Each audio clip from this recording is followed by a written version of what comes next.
Hi guys, how are you doing? I hope you're fine and I hope your day is well.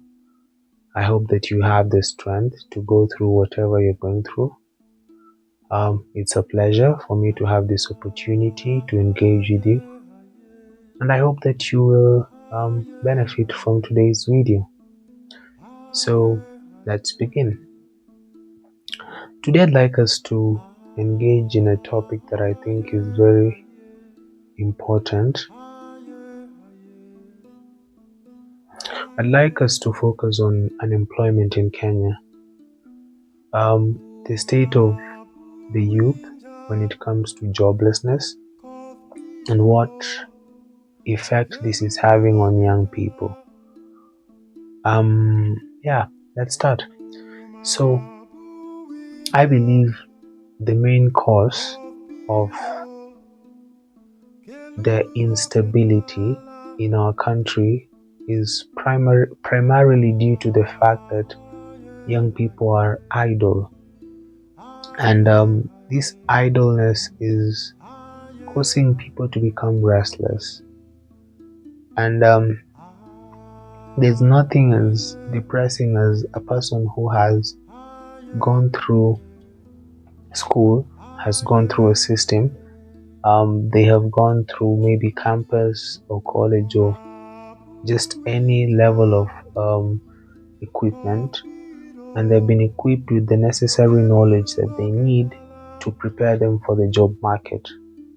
Then when they want to access the job market, they cannot access it because there are no jobs.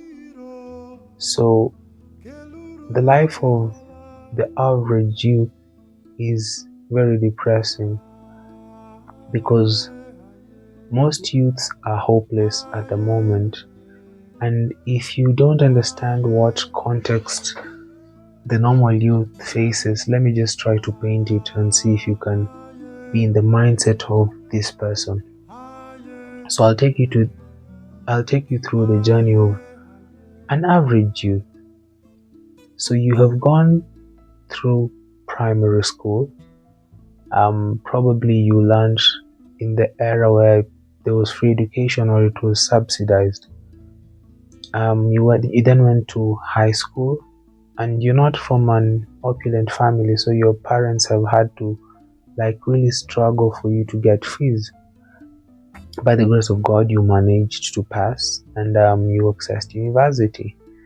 So in university, we know that there is help, the loan that one is given, the student loans. But we also know that that is not sufficient to sustain you. There are other things that need you to physically pay money, and your parents again strain for them to access these finances. And we know that most people in this country, most parents are farmers, or they do subsistence farming. So you can imagine someone like this having to sacrifice to take their child to school so that this child can finish and bring hope to the family. So this person goes to campus, they study, and despite all challenges, they manage to come out with probably a bachelor's degree. And considering now the struggle that the parent has had to go through for the 4 years, the expectation of this parent is that this child will come and get a job somewhere and uplift our livelihoods.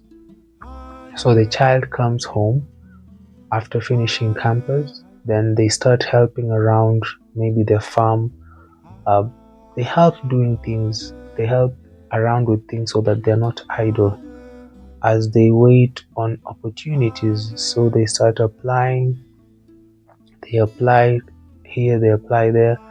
So with the little resources that they have, they try to apply for jobs, the ones that probably they are able to hear about, because there is scarcity of jobs, we know that. So 1 month down the line, 2 months, 3 months, 4 months, 6 months, nothing is changing. This person hits 1 year at home. This person stays for another year. These are 2 years, 3 years, 4 years. So let's just hold it at 4 years. So a person who's gone to study, to gain knowledge, to be used in the work environment or in the job market. You finished campus for 4 years, you haven't accessed work. Everything that you learned in the university sort of faded away because of, you're rotting away by staying at home. You forget what you were taught. So each time you stay home, each year that passes by, this person gets more depressed.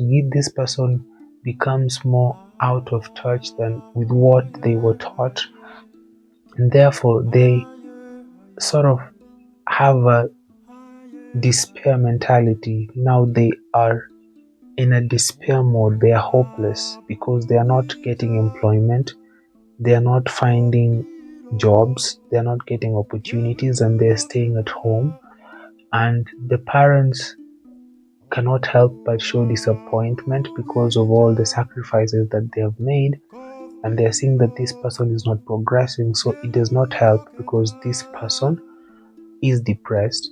The person is depressed by seeing that the child is depressed, and so now the child sees that the parent is depressed because the parent sees the child depressed. So it's an endless cycle of depression. And now this is the normal child. This is the normal Kenyan youth.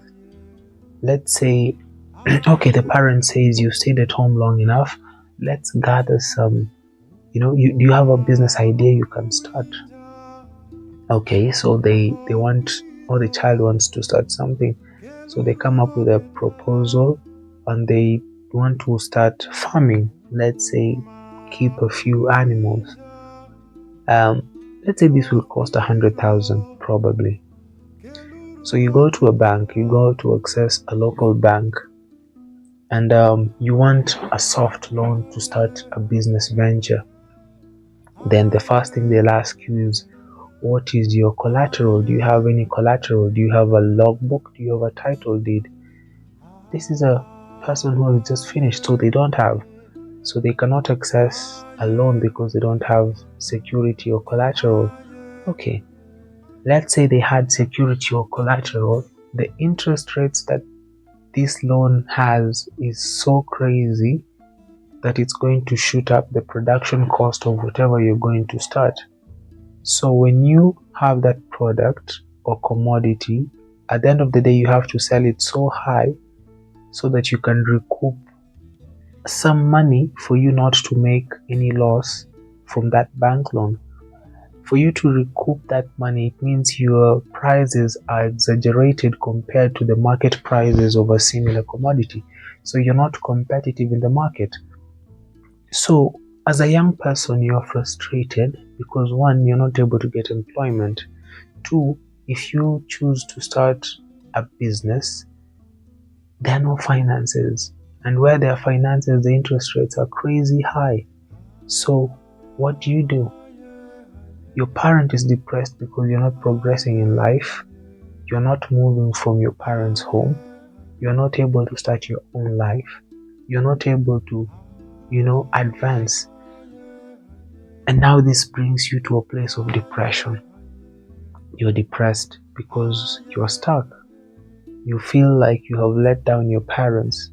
You feel like you have become a disappointment. So what do?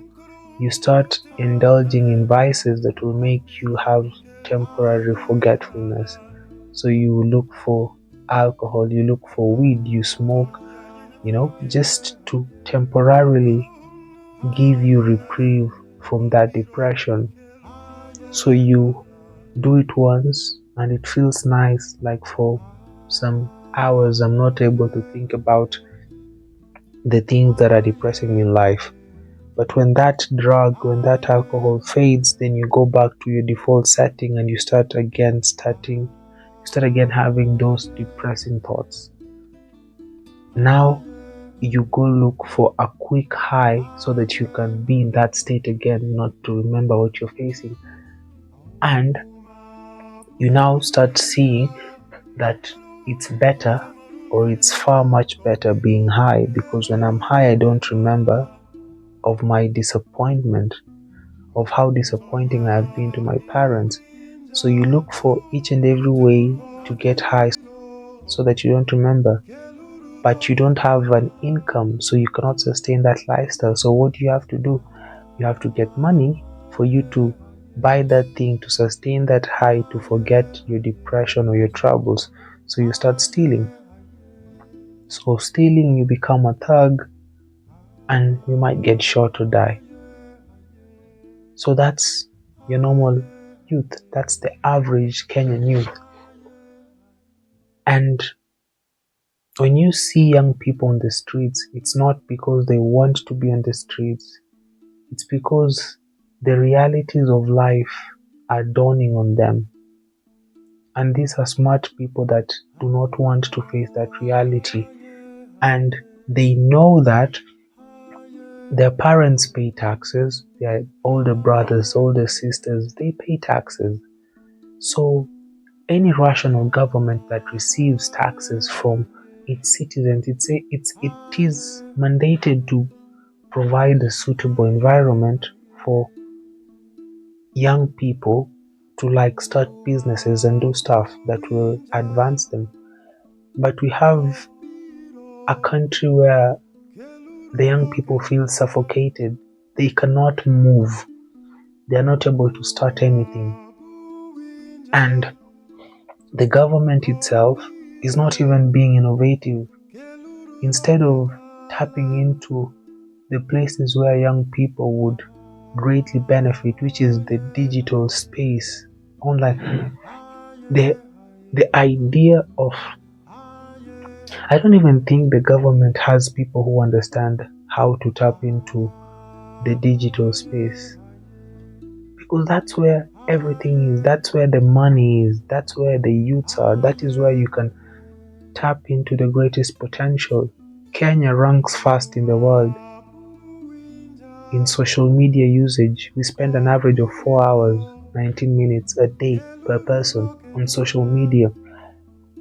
So government needs to find ways to tap into the creativity that youth have, tap into the digital space and maximize it so that youth can leverage on it to get a source of livelihood and income.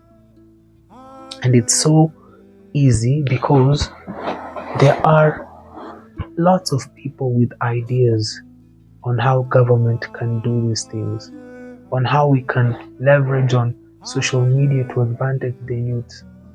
But look at what the government is doing. You are just recycling people who are old, people with no idea of what is happening in the modern day world.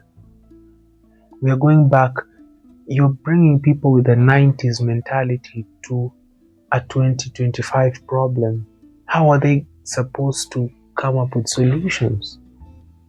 So when you see young people demonstrating, it's because the government is showing clearly that they do not understand the problems that the youths are facing.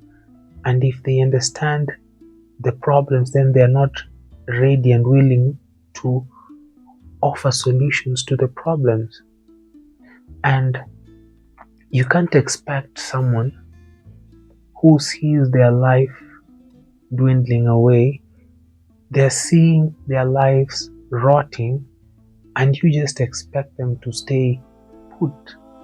No, they have to come out and agitate. If there is a way that their lives can be made better, they will do it.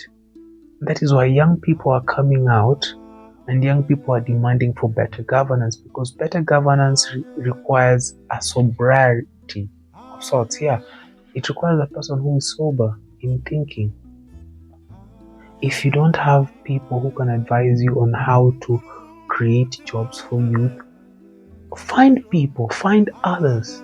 You don't have to, the government does not have to work with people who do not understand with the current problems. You're bringing very old people. You're recycling people who have no understanding of what needs to happen in the modern day world. And because unemployment is a very big issue, the ability to eat, that's a fundamental issue for any human being. So if a human being is not able to feed themselves, then what will happen? The carnal instincts, the animalistic instincts kick in, because every animal is based on survival. If you do not get food, clothing, and shelter, then you resort to operate in your default setting as an animal. You delegate the use of your mind as a secondary thing. You give priority to your animalistic instincts because you are now in survival mode.